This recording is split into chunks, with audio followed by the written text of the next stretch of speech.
Hi, heathens. Welcome to another episode of Jessica Talks to People. As you can see, I have Dr. Josh here. Most of you probably already know who he is, but just in case, I'll give him the chance to tell you all about his exploits. And then we will be talking about plagiarism in the Hebrew Bible, because the longer I stay on TikTok, the more I see this come up, where people think that the entire Hebrew Bible was just lifted word for word from cuneiform tablets, and that is not true.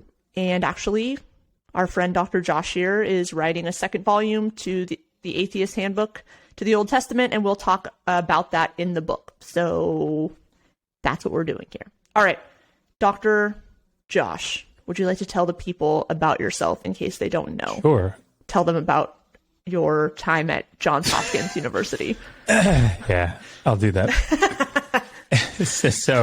Yes. I am an Assyriologist, which means I studied the languages and culture of ancient Iraq and Syria, ancient Mesopotamia. So I got a PhD from Johns Hopkins University in ancient Near Eastern studies, focusing in on Assyriology, studying Akkadian and Sumerian, but I minored in Hebrew Bible because I have a fairly extensive background in the Hebrew Bible, the Old Testament. So I got a master's in theology from Capital Bible Seminary, and that's what I did there, is study Hebrew and Aramaic and Akkadian and Ugaritic and Syriac and blah, blah, blah. Because that's what you do if you work in the Old Testament. So that's sort of my background. I was a fundamentalist evangelical for 25 years. I deconverted when I got to the Johns Hopkins University, where I got my PhD. I don't know if you knew that, Jessica, but at Johns Hopkins. I'm take a shot every time you mention it, and then I'm going to go to the hospital for alcohol poisoning. In case anybody doesn't know, you see in this live that we did, I was bringing it up because it was appropriate to bring it up, and our gracious host called me out on it, so I'm just kidding. I mean, I'm just making sure everyone knows that he went to the Johns Hopkins University, in case anyone was wondering, to get his PhD. Okay, whatever. Maybe tell the people, although I'm sure they already know, a little bit about the first, it's not the first book that you wrote, but the Atheist Handbook to the Old Testament, which I continuously just call the Atheist Guide to the Old Testament, does. And I get frustrated every time I look at it, and then I'm like, I am wrong. That's absolutely fine. No, the book is wrong. I'm right. The book is wrong. Yeah, we did it wrong. So that's it. Essentially, when Megan and I started this YouTube channel, she has really run with it. I just sort of contribute now, called Digital Hammurabi. And I started making videos that were sort of anti-apologetic videos. So I dealt with things like the dating of the Book of Daniel and slavery in the Old Testament, and the prophecy against the city of Tyre in Ezekiel 26. And after making all of these videos, I really went sort of deep with slavery in the Hebrew Bible, and so I wrote a book about that called "Did the Old Testament Endorse Slavery?" And it seemed... Spoiler alert, yes. Yes, it did. And forgive my cough, I'm still getting over the flu. Jeez. But I can't believe you didn't get rid of it before you came on the show. I apologize, and I'll try not to pass it on over the interwebs. Thank you, appreciate it. That's right. We've got good filters on this computer, so... I decided that because that single topic book was well received, that I was going to take and write a book sort of covering all these topics that I'd already done all this research on. So that's what I did in the first book. So in the introductory chapters of each volume, in this volume 1, there'll be volumes 2 and 3. The introductory chapters deal with the narrative of the Old Testament, so just trying to explain the narrative itself. What's the storyline? Then there's a history of the ancient Near East chapter, which looks at the history of the ancient Near East from different perspective. So the first volume is from Mesopotamian perspective. Second is from the Egyptian perspective. And then the third will be from Syro-Palestine. And then the third chapter is an archaeological chapter. So it's all archaeology. And then following those introductory chapters, there are 4 chapters that deal with hot button issues. So in the first one, what do we cover? We cover slavery, dating into the book of Daniel. Did Moses write the Pentateuch? And the prophecy against Tyre. The failed prophecy of Tyre. Yeah. Book 2, which I'm just about done, does violence and genocide in the Hebrew Bible and deals with this sort of Christian apologetic of it's all hyperbole, right? It's ancient Near Eastern war rhetoric. Which I could talk about for like an hour, not because I know that much about it, but because it blows my mind that people are like, oh, it's hyperbole, but it's totally fine that he killed some of the people Yes. or commanded some people to die. Like, Yeah.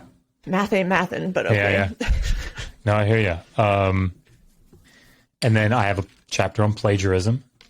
So did the Hebrew Bible plagiarize ancient Near Eastern cultures, mythologies, and there's a chapter on the Exodus account. Is it historically reliable? The archaeological chapter is on the conquest of Canaan under Joshua. So is there archaeological evidence for that? Yeah. So it's going to be good. There's a final chapter on rape. It's sex crimes. So I'm writing about rape, adultery, and homosexuality in the ancient Near East and in the Hebrew Bible from a legal perspective. So it should be useful, I think. But it all ends up, it's called the Atheist Handbook because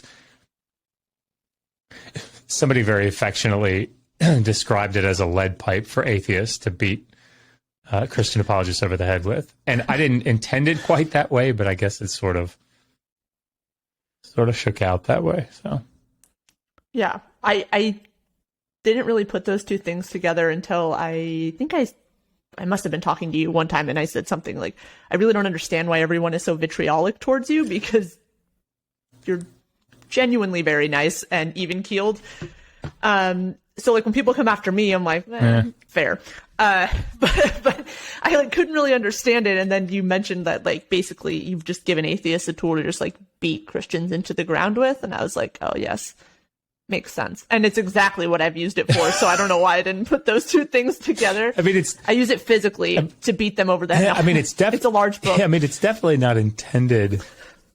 It's definitely not intended to do that.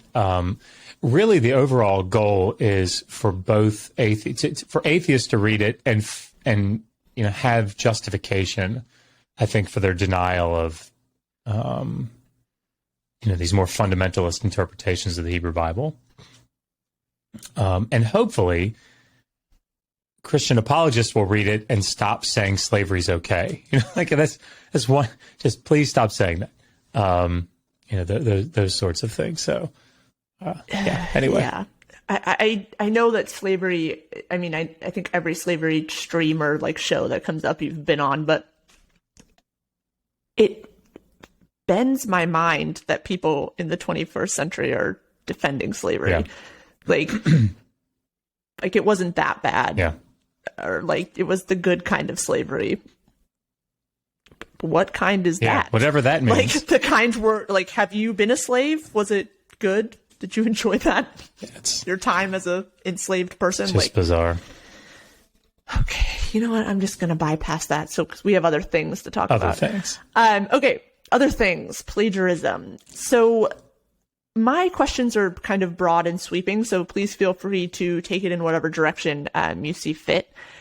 As I mentioned sort of in the intro, I have gotten a little bit weary of seeing people say things along the lines of like, well, the Old Testament is just lifted from cuneiform tablets or from other cultures.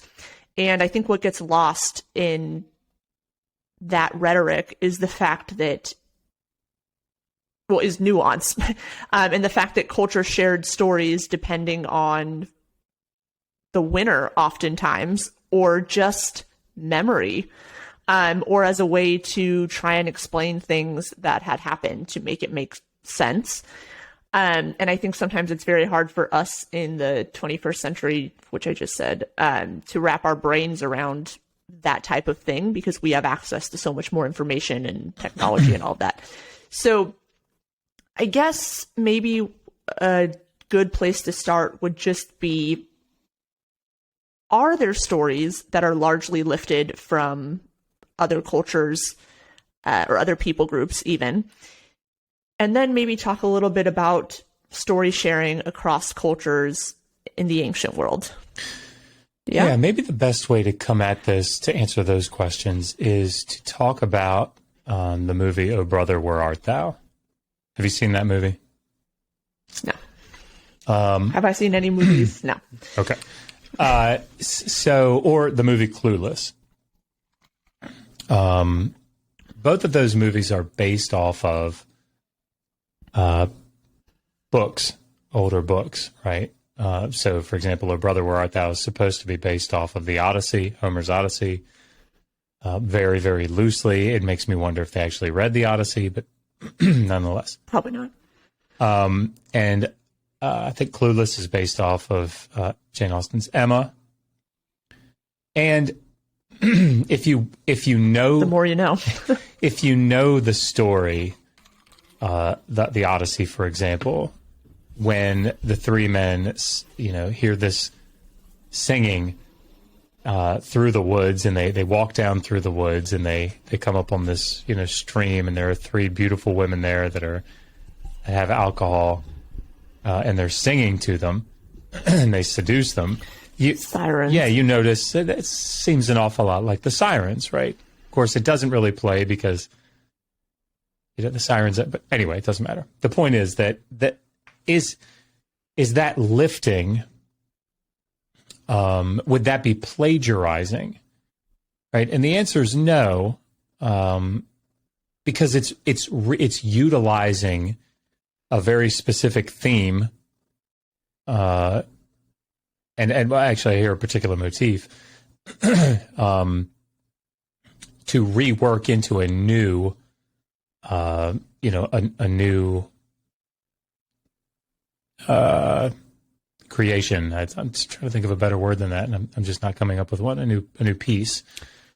So like a new iteration of the story. Yeah, and that's a very direct parallel, right? There are more subtle things.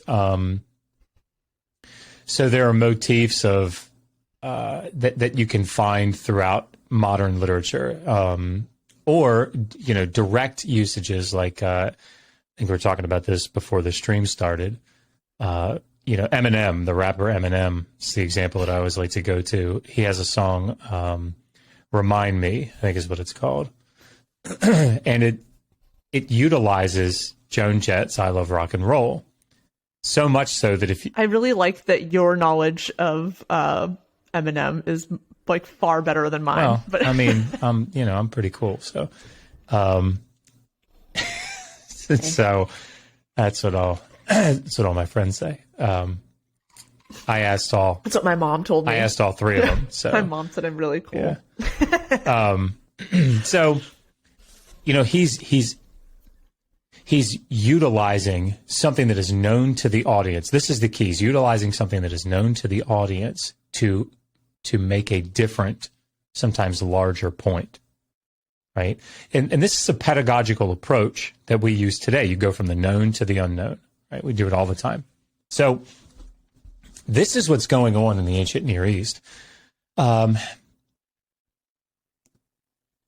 you think about the way that we have Christmas songs today, if you go to your little Alexa, because I don't want to say it because something will pop on in here, and you say play Christmas music, you're not. Is that like a subtle flex? A subtle flex that like your house is like technologically advanced. Everything's hooked up to Alexa. I have a phone here. It'll pop on my phone. Your phone responds to Alexa? I don't know. Probably. It's got Siri? Okay, you know what? I'm really cool and very technologically advanced. Hey.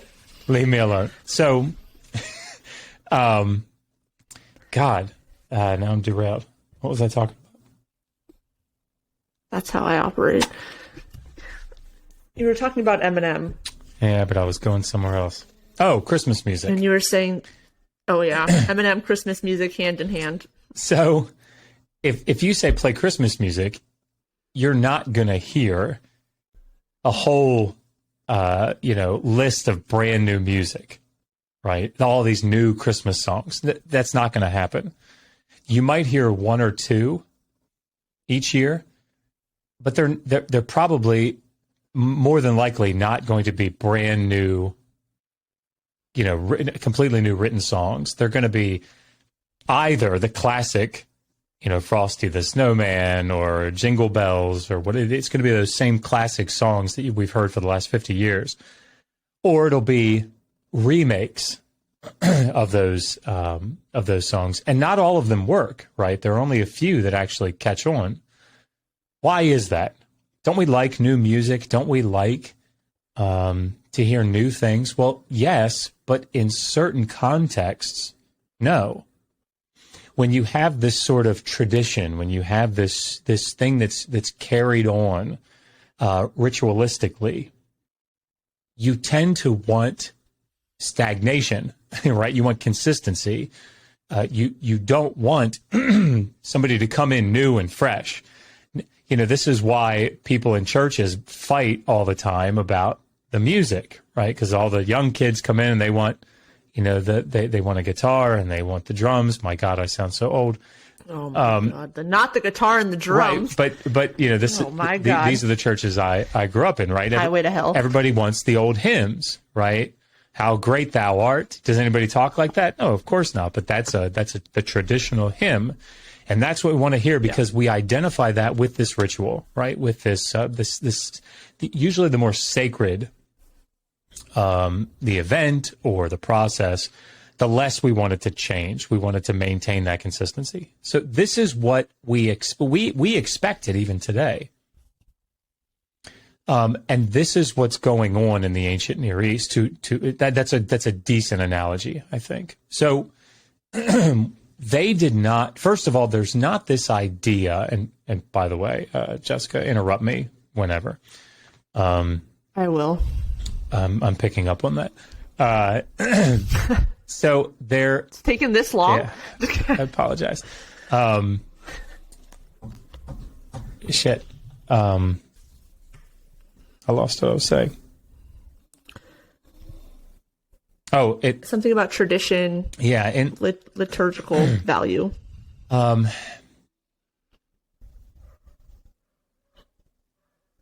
was intellectual property is where I was going. So the idea of plagiarism today, when we say plagiarized, when we say that when people say, "Oh, the Old Testament plagiarized from the ancient Near Eastern mythology," the word plagiarism there carries with it a moral component. Right? Because we consider things like intellectual property to be a thing today. When I come up with an idea, that's mine. I've heard you say something and you've put TM after it, right? And that's what we do. That's how we operate. This is mine, right? This is my thing. That was not a thing in the ancient Near East. You didn't have intellectual property, at least in the same way. It doesn't mean there weren't authors. But we have to think about it differently. So what's valued in very much the same way as something like Christmas music or hymns, what's valued is maintaining the connection to the old traditions, right? So, that makes sense. Something that is ancient, something that is, has been around and has been solidified in the memories, particularly with respect to these rituals and celebrations. That's what matters, right? So what the Judean scribes are doing, what the authors of the Hebrew Bible are doing, is they're utilizing something or things that have been thoroughly ingrained in the cultures of the ancient Near East. So absolutely, there are going to be. Then it's not just in mythology, right? We see it in the legal sections of the Hebrew Bible. You can. Do you know, and I don't know if you'll know this or not, but do you have any concept of when we started viewing this like plagiarism as a morally bad thing? Because I know like in the New Testament,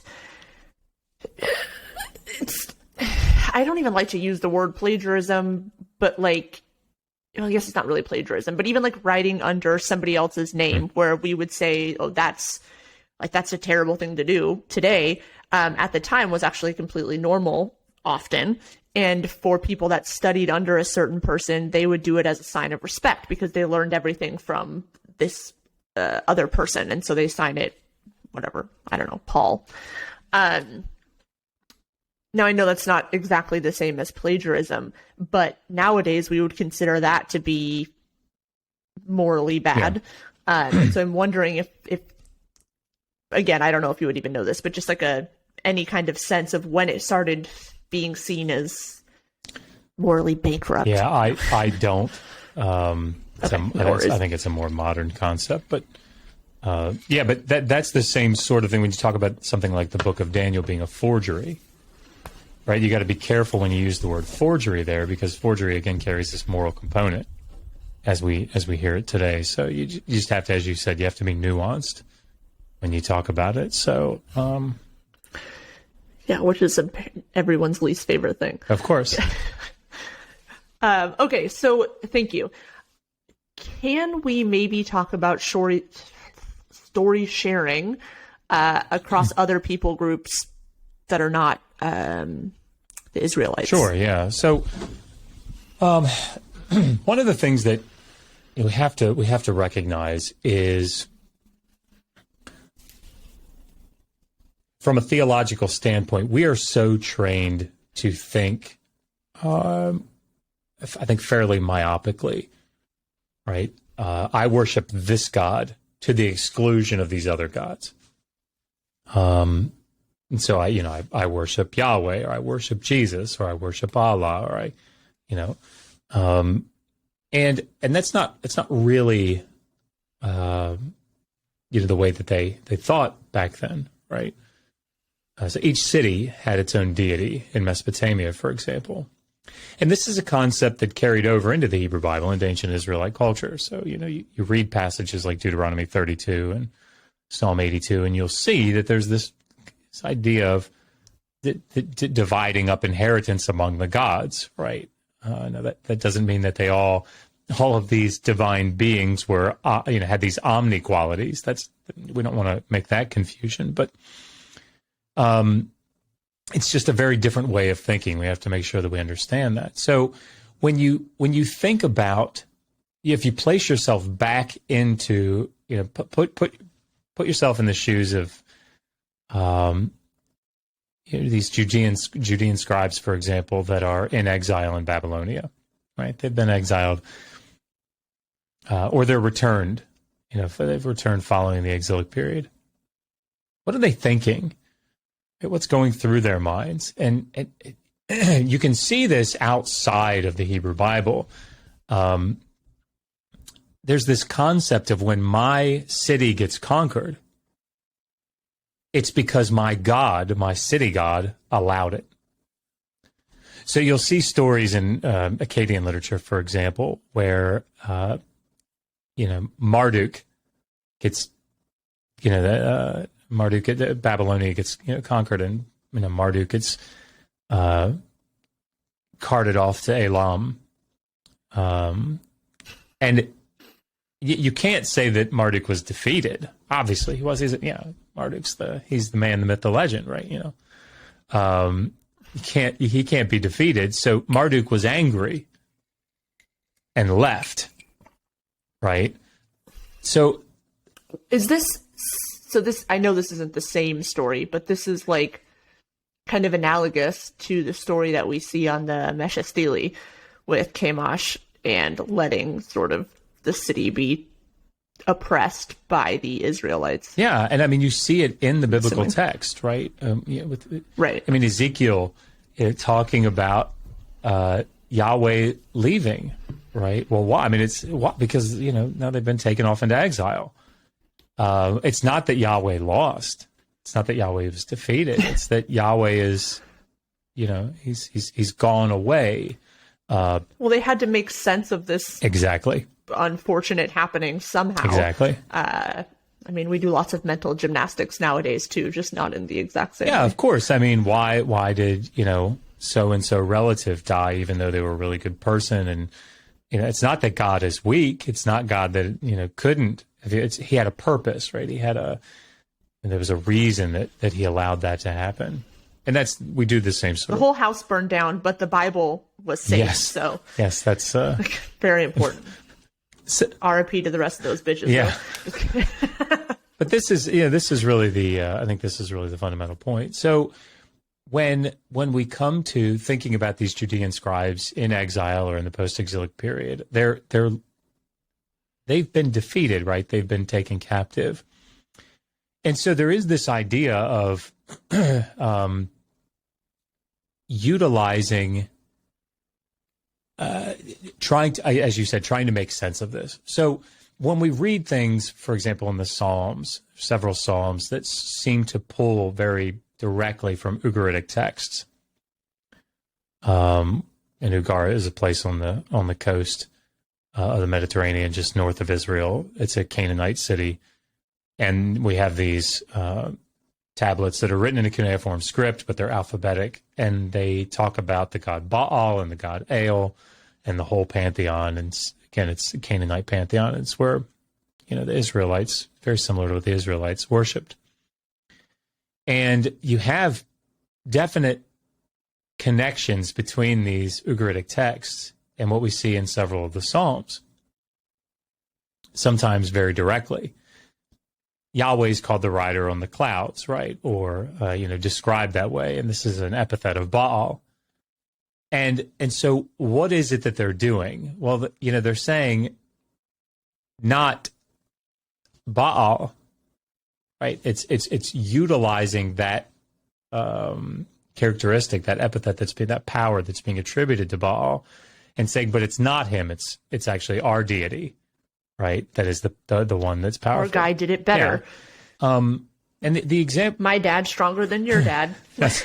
and a lot of times it's not a question of, well, did they not know that was something that was attributed to Baal, and they're just biting off of it or something? No, I mean, of course they knew that. But there's sorry, that's a word. But that was the point. Yeah, right. There is power in their minds. There's a certain significance to actually putting that, naming that to be the case, right, in this text. So a great example of this is there's a story that many people watching probably know, and it's called the Enuma Elish. And the Enuma Elish is this story about the ascendancy of Marduk over the other deities. And there's a creation component to it, significant creation component, so they call it the creation myth. But the real focus of the story is how Marduk gains ascendancy over the other deities by defeating Tiamat and getting back the Tablet of Destinies. Well, Marduk is a Babylonian deity, right? And the Babylonians, though, for the first half of the first millennium, were very much under the power of the northern Assyrians, right? Particularly the New Assyrians, New Assyrian Empire. And the New Assyrians worship the god, or the Assyrians worship the god Asher.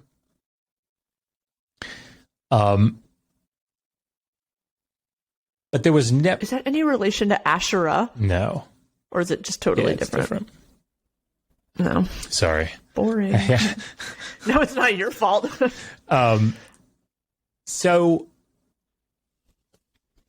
But Babylonia, southern Mesopotamia, was never really diminished in the eyes of the Assyrians because it was this religious center, right? All of these very important Sumerian cities are down in the south. And so like the city of Nippur. And anyway, these ancient cities that were still very much imbued with this antiquity, right? And because of that, they're very sacred areas. And so, so much so that the priest of Marduk, even when the Assyrians were in power, the Neo-Assyrian king every new year would come down into Babylonia and submit himself during this thing called the Akitu festival. He would submit himself to the high priest of Marduk. He would take off his royal vestments. The high priest would slap him in the face.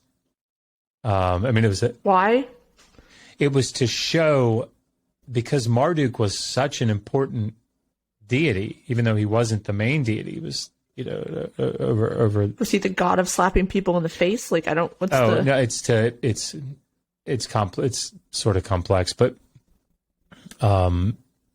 it's the Neo-Assyrian king was showing that he was placing himself under Marduk.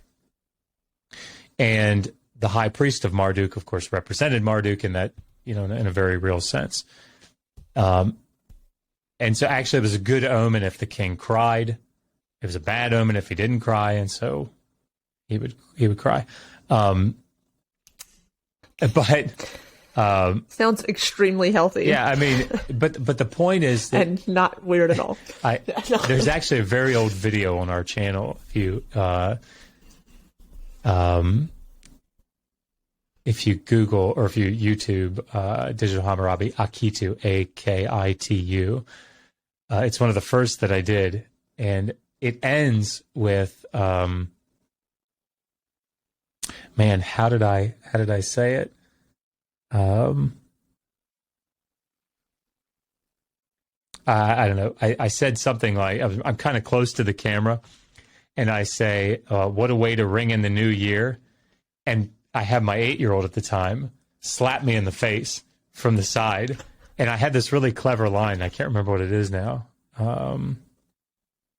Having your clock cleaned. That's what it was. Ringing in the new year by having your clock cleaned. It was really funny. But anyway, I thought it was funny. She thought it was funny. But the point of all of this is that during that Akitu festival, this piece of literature, this myth, the Enuma Elish, was recited. It was a very important text to both the Babylonians and the Assyrians. Well, there came a certain point where the south, Babylonia, was giving the Assyrians a lot of trouble. And we don't have to go into the details. I talk about it in the history chapter of my book, but if you're interested in that sort of thing. But it got to the point where the Neo-Assyrian kings got so tired of the south that they just raised it. Certain city of Babylon. At least they did something tremendously bad to it, it seems. And what we see is that many of the tablets are taken back up into the north. And very shortly thereafter, we see essentially an Assyrian version of the Enuma Elish. So it's the same story, right? But what they did is they just switched out the name Marduk. Anywhere that Marduk, the story about Marduk, anywhere his name shows up, they replace it with Asher. No, fuck that guy. And you hear that and you would think, why would they do that? Obviously they know it's a story about Marduk. They've known that for centuries, right?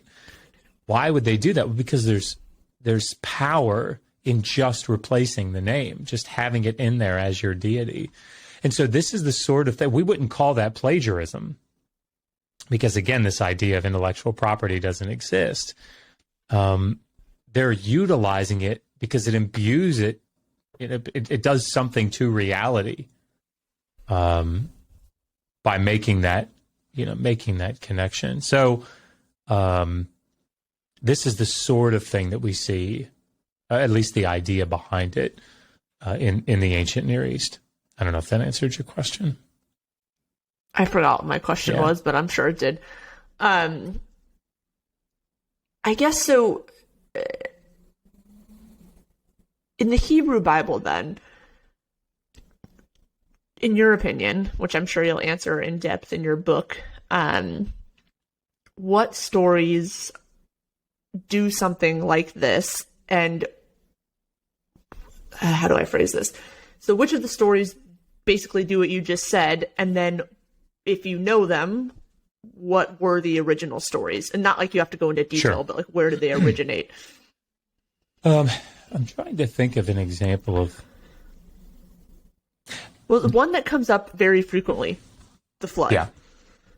So let me talk about this a little more broadly. There is a story, a kid's story. I cannot remember the name of it, but it's about it's very recent, right? Last 5-6 years, I think. It's over in the other room. We bought it for our 8-year-old, who was six at the time, I think. But it's about 2 gay bunnies, and they're told by I think he might be a turtle, I'm not sure, that they're not allowed to get married, right? And the whole book, it's very clear, very, very clear that it's a counter story to Donald Trump, right? And you can see it. You can see it in there. So it's pulling from things, from little clues about certain events that have taken place and reworking them as a counter narrative. As a why can't I think of the term? Foil. Yeah, there's a very specific word that I don't know if you know this, I have MS, and so my brain forgets things instantly. If it makes you feel any better, I don't have MS, and my brain still forgets things instantly. So. Does make me feel better. It's a oh, that's so terrible. Anyway, I'll think of it as we go through. And so it's clearly utilizing parts of an older story or parts of older events and then turning them as a counter narrative. Polemic is the word that I was thinking of. Polemic. We're trying to think of. So this is what we see in, for example, the first 11 chapters of the book of Genesis. We call it the primeval history. And one of the things that I talk about in the book, it was talked about at length by a professor out of Berkeley, your neck of the woods, Ronald Hendel, who's a brilliant Hebrew Bible scholar. And he talks about how, if you think about the first 11 chapters of Genesis, let's think about it. Let's come at it from the other direction. When you think about Mesopotamian civilization, the pinnacle of civilization is the city. Right? It is civilization. That is the pinnacle. It's what everybody aspires to. If you think about the Epic of Gilgamesh, for example, it starts off with a description of the city itself and with the walls and the size of the city and how grand it is, right? And then Gilgamesh goes off throughout the entire epic trying to find immortality, trying to find a way to live forever. And where does he end up? He ends up right back at Uruk, right back at the city, with a description of the city, the same description of the city. And so it becomes this sort of self-referential, text that you get to the end of it and it's the beginning of it. Get to the end of it and it's the beginning of it. Which, by the way, if anybody's interested, I did a Gilgamesh rap. I rapped the story of Gilgamesh, and I did that. It's subtle, but it was intentional. Because I start off, here's a little story about Gilgamesh with a hip-hop beat to keep it nice and fresh. And at the end, I say... Would you like to just rap it for us? Or? because I want the views. No, I'm just kidding. But please, Marshall Mathers. But I end it continue. that way. I end it so that's our little story about Gilgamesh with a hip hop beat to keep it nice and fresh. It's meant to mimic the story in that way. Anyway, but the point is that the focus of the story is the city. That's how Gilgamesh, after all of his journeys to the cedar forest to kill Huwawa and going to the ends of the earth to find Utanapishtim, who's the flood survivor who got immortality, and getting the plant of life and losing it. After all of these things, how is it that he gains his immortality? And it's in a very real sense, the city. And that's really the focus of Mesopotamian civilization is you have these texts about the Martu, for example. And the Martu are these foreigners, these Westerners. There's a Sumerian text called the Marriage of Martu. And Martu is this, he eats raw meat and he's not civilized and he doesn't know the right prayers to say. In other words, he's not a city dweller. He's not civilized, right? He's a heathen. Yes, very much, right? And so this is the Mesopotamian story. This is the Mesopotamian way of thinking. So even Enkidu, if you think about Enkidu in the Epic of Gilgamesh, Enkidu starts off out in the steppe, right? He's like the animals. He's running around. Shamkat comes, the prostitute, has sex with him for 6 days, 7 nights, depending on, which version you read. Older text has 7 days, and it doesn't matter. And what happens to him? He becomes civilized, right? He becomes more godlike. He can't run with the animals anymore. Now he's clothed and he has beer and he has bread. These are civilized things. And then he's brought to Uruk. He's brought to the city. There's this movement toward the city, toward civilization, and it's always good. It's always good to be in the city. It's always good to be in civilization. Okay, with that in mind, let's think about Genesis 1 to 11. Particularly, obviously Genesis 1, God creates humanity, creates everything pure and perfect and very good. In Genesis 2 and 3, we see that the Eden narrative, man and woman are created. They are, pure, right? But they don't need clothing. They're naked. They're unashamed. In other words, this is the place that they're supposed to be, right? They're not supposed to gain wisdom. When you think about the Epic of Gilgamesh, gaining wisdom, gaining knowledge, that's a good thing. Not here. I mean, think about what the text says. The text opens with Gilgamesh. He's the one that brought back the ancient knowledge, the secret lore. The wisdom is a good thing. In the primeval history, wisdom's that you're supposed to stay away from that, right? So it's this counter narrative. And if you think about how the text moves, Adam and Eve partake of the tree of the knowledge of good and evil, and it's bad.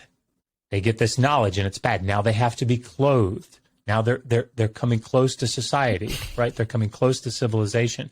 They go out and cities are built. It's not a good thing that the cities are built, right? And in fact, it ends in Genesis 11 with the Tower of Babel. Notice that it's the Tower of Babylon, right? It's actually the civilization. There's a particular ziggurat that they're thinking of when they're talking about the Tower of Babel, and it's no coincidence that. What's a ziggurat? It's like it's not a. We don't all have PhDs from Johns Hopkins. Did you know that I went there? I don't know. You'll have to bring it down to our level. There's a very famous one at the city of Ur that you can Google and still see. But essentially, it's this sort of a stepped pyramid, not exactly a pyramid. It's stepped up. But what it does is at the top of this large structure, you have a temple. And it's meant to be this connection between heaven and earth, right? This is where heaven and earth meet. Got it. Okay. It's no coincidence that all of the people on the earth gathered together at the city and build this tower to try to reach heaven. It's a counter narrative to Mesopotamian culture, I think a very clear one. The movement is still toward the city. It's still toward civilization, gaining wisdom, getting clothing, going out and building these cities, congregating together. But rather than being a good thing, as it is in Mesopotamian literature, it's seen as the exact opposite. What is it that Yahweh's always commanding? Go out, be fruitful, multiply, cover the earth, right? And what is it that we see immediately after God disperses all the people, confounds the languages, they can't work together, they all spread out? You get Abram, right at the end of chapter 11 and into chapter 12, and he spends the rest of his life wandering around Canaan. He comes out of Ur of the Chaldees, right? He comes out of Mesopotamia. That the movement for God's chosen people is away from the city. It's away from civilization. Do you have any thoughts or, I don't know, I guess any thoughts or knowledge on why this people group would want to create a counter narrative to a city-centric body of literature? Or do you know what I mean? Yeah. Why would they want a counter narrative? What's their problem with the city? No. I mean, certainly when you think about Mesopotamia, I think you have to think about how Israel forms. The Israelites were originally Canaanites. They were living in Canaan.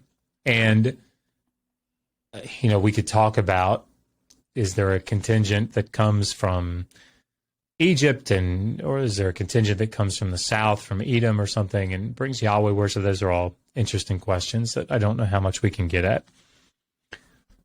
But the point is that as they form there in Canaan at the end of the 13th century, it's a very different structure, governmental structure, from what we see in Mesopotamia.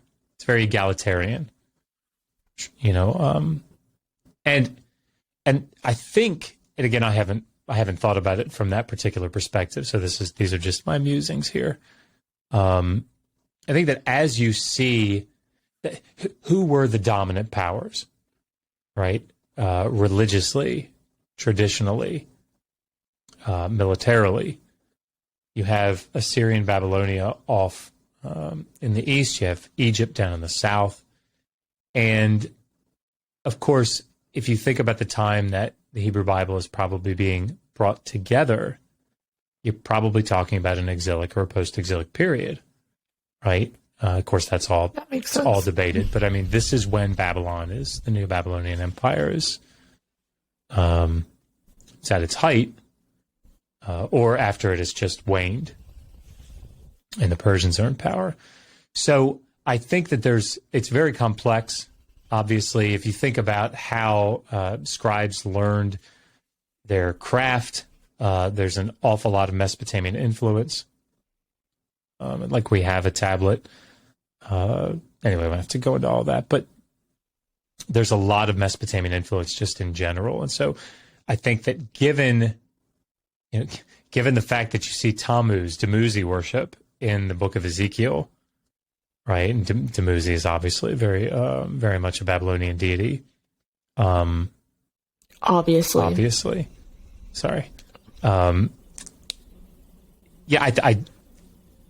suspect that there's a lot of, certainly, definitely at more or less at different points, a lot of animosity, clearly, with Mesopotamia in general.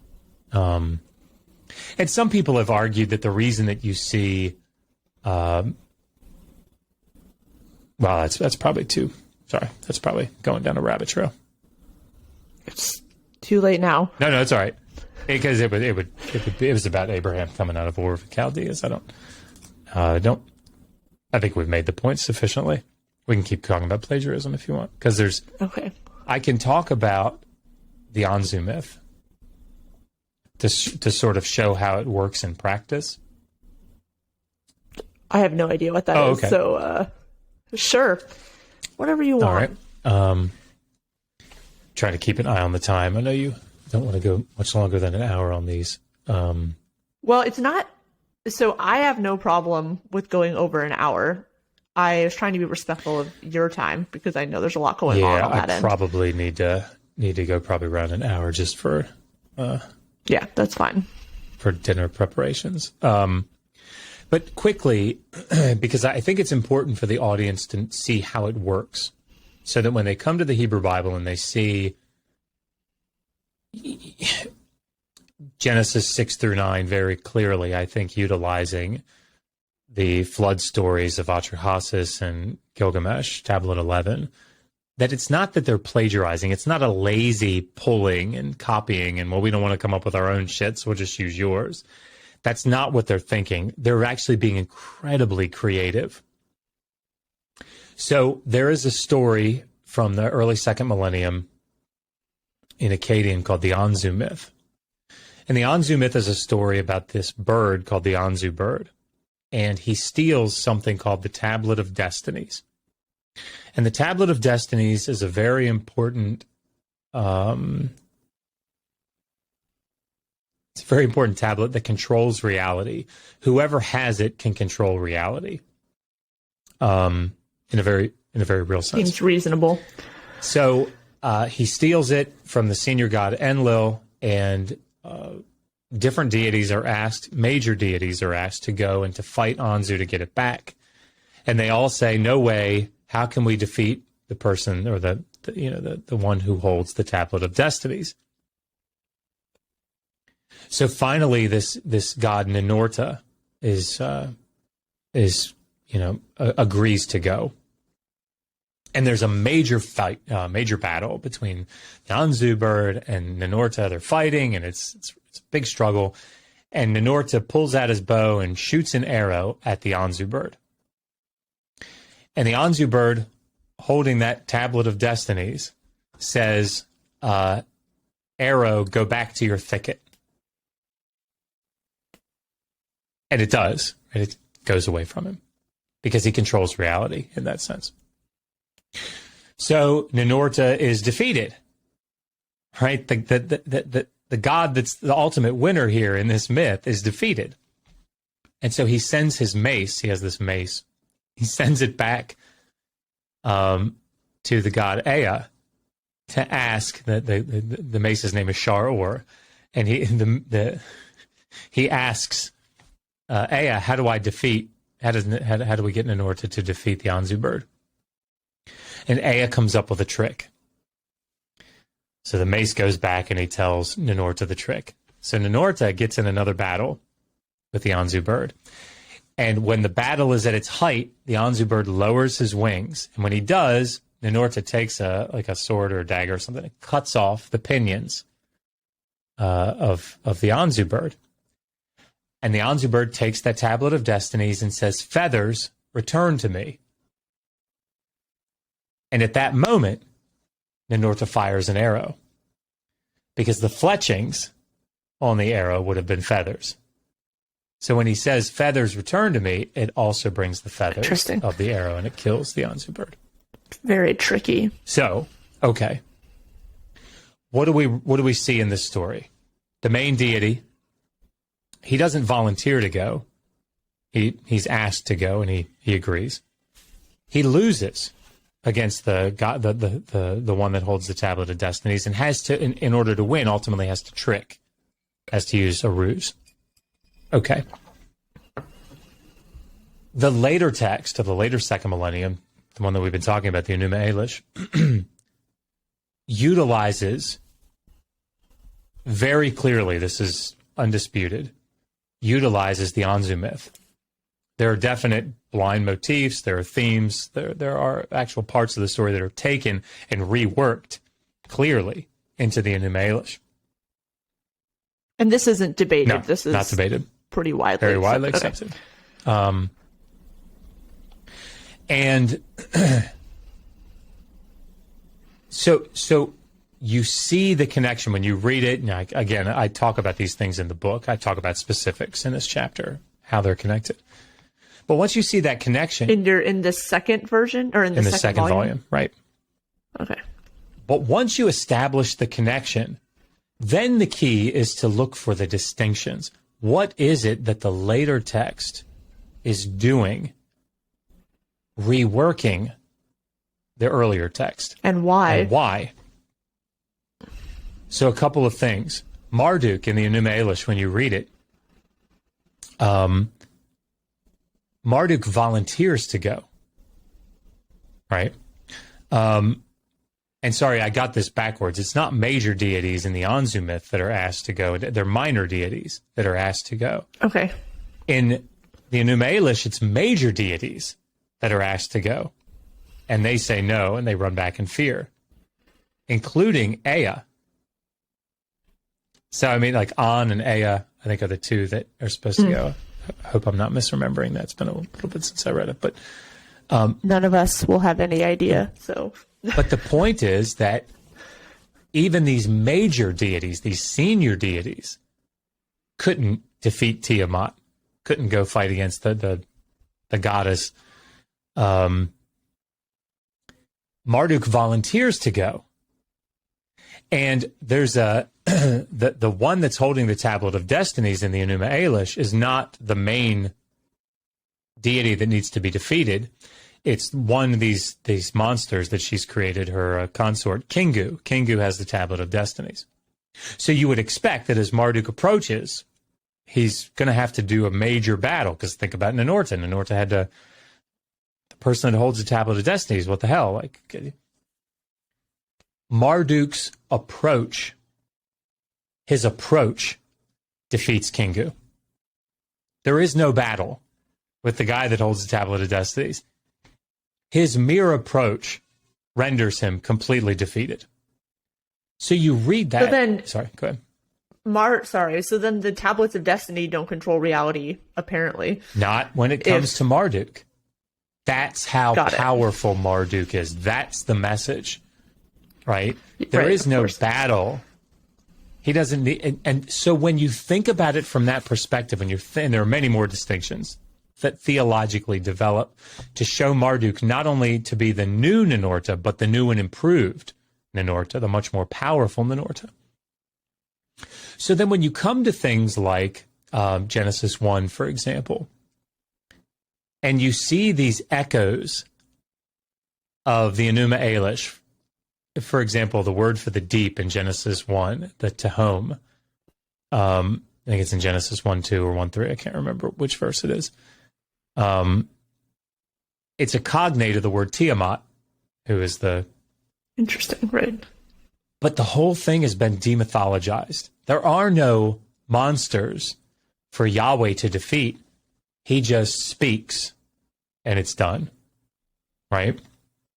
When you get to the flood account, if you read through the story of Atrahasis and Tablet 11 of Gilgamesh, you see that the flood...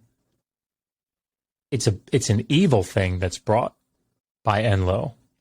Like he's criticized by the other deities for having brought it. Yahweh, on the other hand,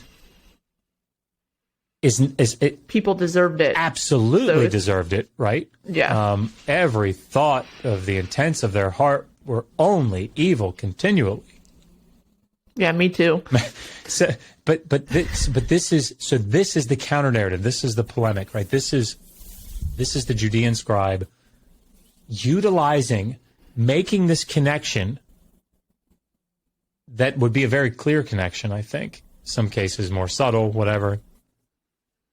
But doing so in such a way to say, hey, remember, keep your eye on the ball here.